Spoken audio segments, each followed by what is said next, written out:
네, 안녕하십니까. 네, 국회입니다. 안녕하세요. 정청래입니다. 네. 네. 먼저 이 질문부터 안 할 수 없을 것 같습니다. 내일 탄핵안 어떻게 될까요? 통과될까요? 네. 국민의힘이 아직 당론으로 부결하는 것을 유지하고 있는데요. 당론보다 국론이 워낙 앞서 있고 또 시대적 흐름과 시대적 물결에 당론은 유지할 수가 없을 것이고 이미 국민의힘의 의원들 사이에서 분위기를 보면 이미 뚝이 무너졌고 현재 스코어 7명 정도가 탄핵에 찬성 표결하겠다 이렇게 얘기하고 있는데 제가 느끼는 분위기는 7명보다는 훨씬 더 많지 않을까 이런 생각이 들고요. 그래서 저는 내일 탄핵이 가결될 것이다 이렇게 예측을 하고 있는데 최악의 경우 만에 하나 가결이 되지 않는다면 다시 일주일 후에 토요일 날 또 3차 윤석열 대통령 내란에 대한 탄핵안이 다시 또 발의될 거기 때문에 결국은 시간 문제다. 내일 가결되든 일주일 후에 가결되든 그럴 것이다 이렇게 생각합니다. 네, 결국은 가결이 된다 이렇게 말씀을 하셨어요. 네. 그런데 헌법재판소에 따르면 그렇게 가결이 된다면 법사위원장이 네. 소추위원이 되잖아요. 네, 그런 상황이 네. 된다면 어떻게 임하실 계획이신가요? 만약에 내일 가결이 되면 가결된 그 안을 가지고 제가 직접 헌재에 가서 접수를 하게 되고요. 접수를 하게 되면 헌재에서 심리가 시작될 텐데요.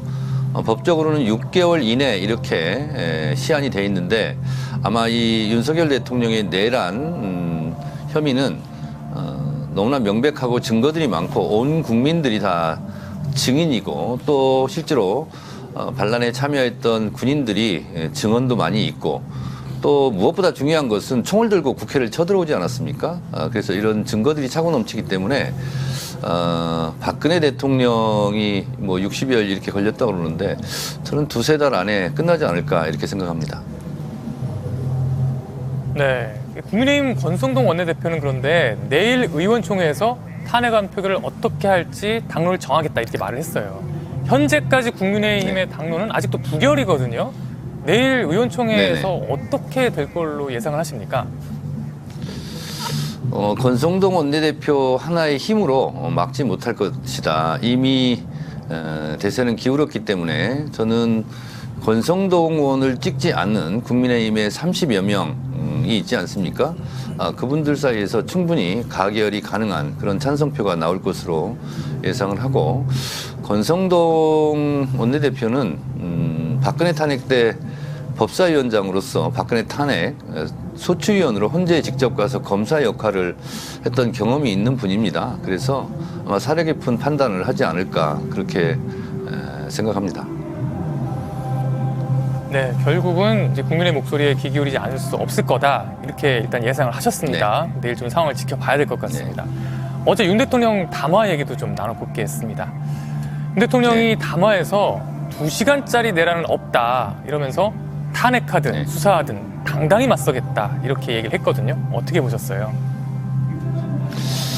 저는 가상현실 속에 살고 있는 확증 편향 증세를 앓고 있지 않나 이렇게 의심할 수밖에 없었고요. 윤석열 대통령이 2시간짜리 반란, 내란 이렇게 얘기하는데 헌법 77조에 보면 비상계엄은 전시 상태, 준전시 상태, 사변 이런 상태만 발의하게 돼 있는데 실제로 준전시 상태, 전시 상태가 아니었다는 것은 정부 관계자들도 다수 얘기하고 있고요. 그리고 개헌법 내란죄에 보면은요 형법 91조에 나와 있는데요 헌법과 법률에 의하지 않고 헌법과 법률의 기능을 못하게 하는 것 그리고 두 번째는 헌법에서 정한 국가기관 즉 헌법기관을 무력으로 강압에 의해서 전복 또는 기능을 소멸할 때 이것을 내란죄로 규정하고 있는데 저는 형법 91조에서 규정하고 있는 이 내란죄에 바로 적용되는 것이 이번 비상계엄 내란 사태다 이렇게 생각을 하고 있고요. 그리고 오늘 본회의나 엊그제 본회의에서 나왔듯이 실제로 정상적인 계엄 절차를 밟지 않았다. 즉 국무회의에서 정상적인 안건 법원 처리라든가 의결 과정이라든가 이런 것이 생략된 채 그냥 진행된 것 같습니다. 그리고 경찰청장 증언에 의해서도 그리고 또 특전사령관 증언에 의해서도 실제로 국회의원들을 끄집어내라 이런 지시를 윤 대통령이 직접 했다는 증언들이 나오고 있지 않습니까? 이것 자체가 경고성으로 상징적으로 계엄을 했다라는 부분은 전 국민들이 들으면 웃을 일이다 이렇게 생각하고 당당하게 맞서겠다 이렇게 국민과 싸우겠다 하는데 아직도 정신을 못 차렸다 이런 생각이 듭니다. 네, 윤 대통령이 가상현실에 있는 것 같다 이런 말씀을 하셨어요. 실제로 어제 네. 대통령 담화를 보고 나온 많은 지적 중에 하나가 대통령이 극우 유튜브에 빠져 있는 것이 정말 여실히 드러났다 이런 얘기가 많이 나왔거든요.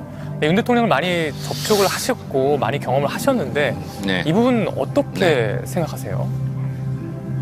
그러니까 선관위를 쳐들어갔다는 것 자체부터가 이것은 믿을 수도 없고 있을 수도 없는 대통령의 행위라고 생각하고요. 선관위에서도 해킹이 불가능하다 이렇게 밝히고 있지 않습니까? 그 유튜브들이 주장하는 부정선거 의혹을 제기하는데 국민의힘에 뜻 있는 의원들도 이것은 믿지 않을 거라고 생각하고요. 이렇게 비정상적인 정신 상태에 있기 때문에 하루빨리 대통령 직무를 정지해야 된다 이렇게 저는 생각합니다. 지금 윤석열 대통령은 묘한 위치에 있습니다. 내란숙의 피의자 겸 국군 통수권자이지 않습니까? 근데 내란숙의 피의자와 국군 통수권자가 병립할 수 없는 언어 모순 아니겠습니까? 그렇기 때문에 국군 통수권을 하루빨리 회수해야 된다. 그래야 제2의 비상계엄 같은 것을 막을 수 있고 국민들이 불안과 공포에 떨지 않을 수 있다. 이렇게 생각을 합니다. 국민들이 지금 혹시 제2의 비상계엄을 국지전 등 국가 전시 상태를 만들어서 비상계엄을 또 하려고 하는 것이 아니냐 하는 강한 의심을 갖고 있다고 봅니다. 그래서 하루빨리 대통령 직무를 정지시키는 것은 내일 넉넉한 표차로 탄핵을 국회에서 가결하는 것, 그것이 1차 비상계엄을 국회에서 해제함으로써 한번 위기를 구했듯이 또다시 있을지도 모르는 윤석열 대통령의 내란에 준하는 이런 도발에 대해서 내일 탄핵을 함으로써 미연에 방지해야 되겠다라는 생각이 듭니다.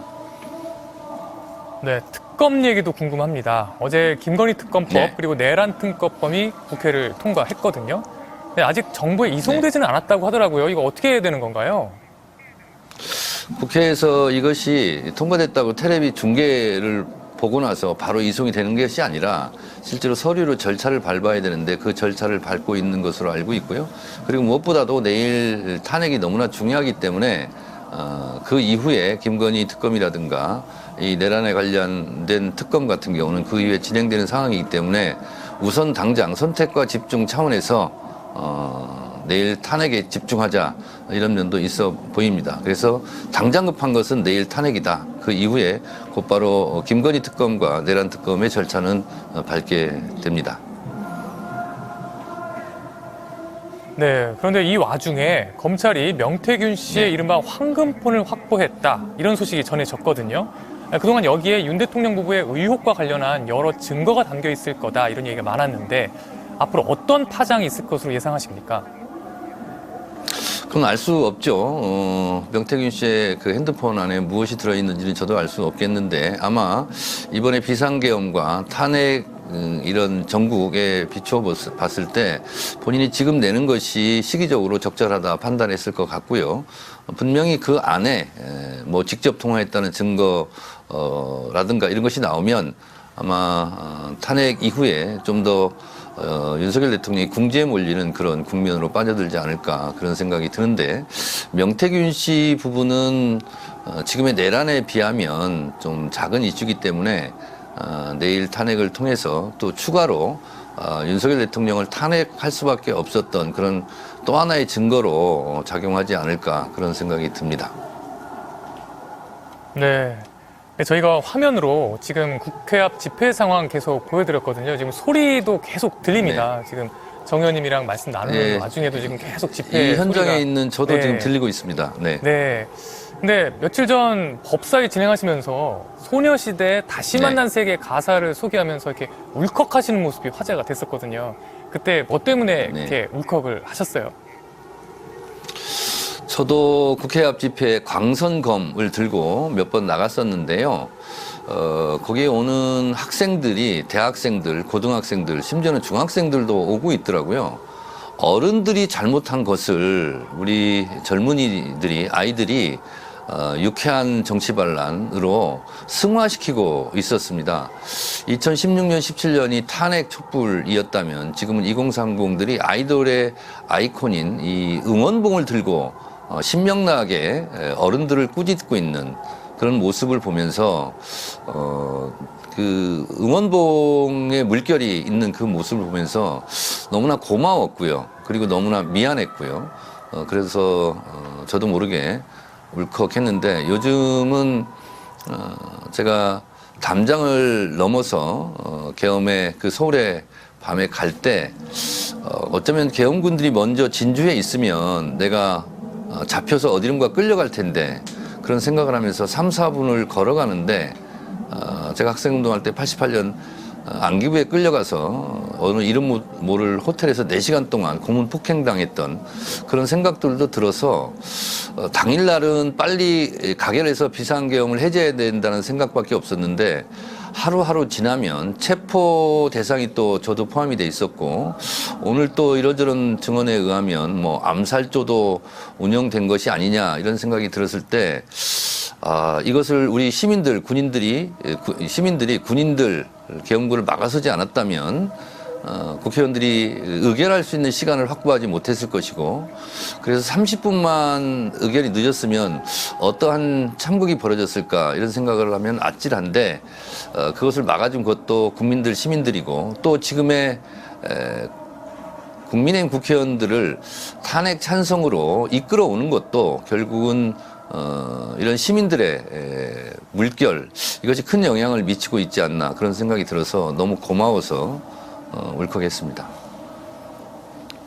네, 근데 지금 화면만 봐도 알 수 있겠는데요. 집회 분위기가 사실 옛날하고 많이 다른 것 같아요. 보면 젊은 사람들이 정말 많이 나온 모습을 볼 수가 있는데 이렇게 집회 분위기가 바뀐 이유, 이렇게 젊은 세대가 이렇게 많이 나오는 집회의 거의 중심이 돼서 집회를 끌어가는 이런 느낌, 이 이유가 어디에 있다고 생각을 하십니까?